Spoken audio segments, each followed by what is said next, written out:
এখান থেকে। নীল পড়ে যেতেই একটা দামি গাড়ি ওখানে এসে দাঁড়ালো। এই গাড়িটি আর অন্য কারো নয়, হোটেল স্যার। প্রাইমের মালিক মিস্টার খান্নার ছিল। কি হচ্ছে কি এটা? মানে- হোটেলের গেটের সামনে এসব এসব ক্যাশ চলছে এখানে। হোটেলের বদনাম হবে না এতে? স্যার দেখুন না, এই যে ভিখিরিটা হোটেলে ঢুকতে যাচ্ছে, ভাই বারণ করছে, শুনছে না স্যার? ছাড়া আপনি কি করতে আছেন? কে কি হয়েছে দেখি দেখি কে? চশমা খুলে নীলের দিকে দেখলেন আর ওনার মুখটা হাঁ হয়ে গেল।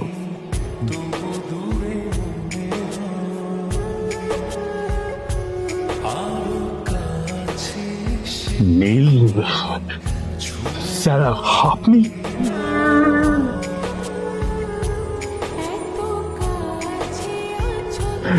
Extremely sorry sir.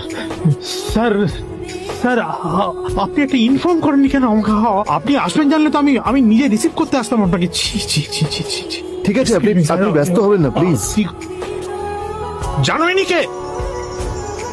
নিজের বসকে এভাবে একজন ভিখারিকে হাতে পায়ে ধরতে দেখে গার্ডটিও অবাক হয়ে গেল। আরে sir, sorry sir, extremely sorry. আপনি আমার সঙ্গে আসুন। সরি স্যার, সরি, ভুল হয়ে গেছে স্যার। সালাম স্যার। নীল কি তবে সত্যিই একজন খুব বড়লোক কেউ?